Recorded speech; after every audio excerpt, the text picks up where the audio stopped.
Presidente, Sr. Presidente, Srs. Deputados, Sr. Presidente e membros do Governo.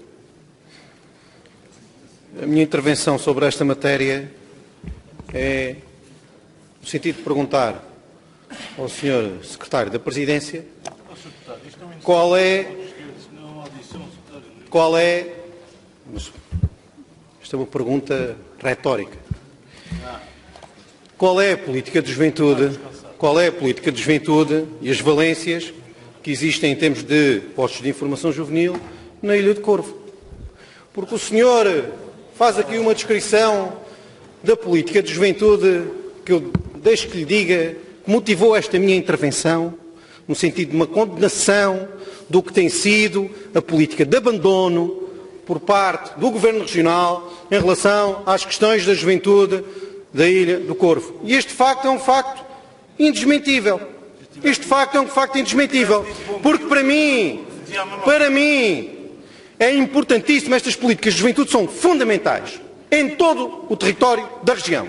Mas também, com maior acuidade, naquelas que são as Ilhas da Coesão, em que existe um perigo de desertificação e em que, de facto, começam a surgir dificuldades cada vez maiores para fixar população mais jovem. E, portanto, nesse sentido, há um envelhecimento permanente destas ilhas. E por isso é que é necessário uma política de juventude eficaz.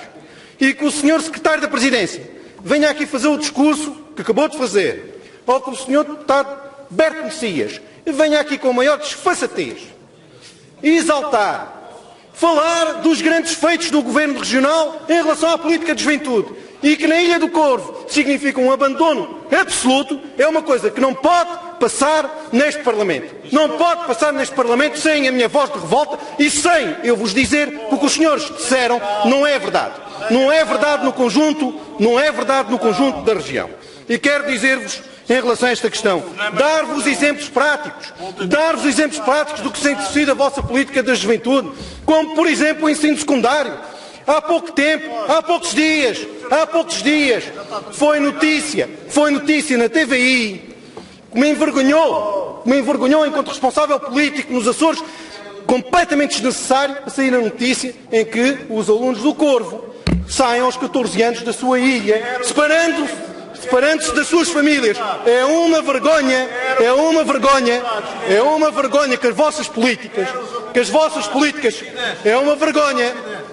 vergonha que as vossas políticas, em termos de juventude, façam isto. Senti-me envergonhado com essa reportagem. Senti-me envergonhado, porque é algo que não é aceitável.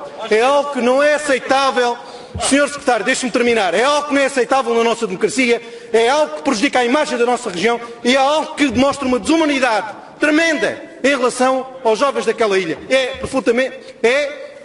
algo absolutamente condenável. Foi uma imagem tremendamente negativa da região. E a culpa é vossa, a culpa é do Governo Regional, a culpa é do Grupo Parlamentar do Partido Socialista. Mas mais, já agora quero-vos dar exemplos concretos para que os senhores não digam mas o senhor está a falar, não vou dar-vos exemplos concretos. A prática desportiva, por exemplo, dos jovens do Corvo, em que o único campo está ocupado durante o verão, de junho a setembro, por causa daquela que é a política da Câmara Municipal socialista e do anterior elenco também socialista em relação a isto. E o que acontece é que o campo de futebol, a única instalação desportiva está ocupada durante todo o verão e os jovens do Corvo não têm um local onde possam, ao ar livre, praticar desporto. E os senhores vêm com esta autossuficiência falar da política de juventude quando têm situações destas na região. É algo inaceitável. É algo que vos tem que condenar em relação a esta situação. E para mais quero-vos dizer, em relação às políticas de fixação dos jovens no Corvo, quando não lhes dão a oportunidade de concluir o ensino secundário, o ensino obrigatório, quando não lhes dão a oportunidade da prática desportiva, quando não lhes dão a oportunidade do ponto de vista da sua fixação em termos de empregos, quando sabem que neste momento há as dificuldades que existem do ponto de vista económico e social naquela ilha. E os senhores vêm aqui com essa exaltação da política da juventude. Os senhores estão a falhar reiteradamente nesta área. Os senhores têm um enorme passivo naquela ilha em relação à política da juventude. E não me digam que não, porque então desmintam-me os casos que lhes acabei de apresentar.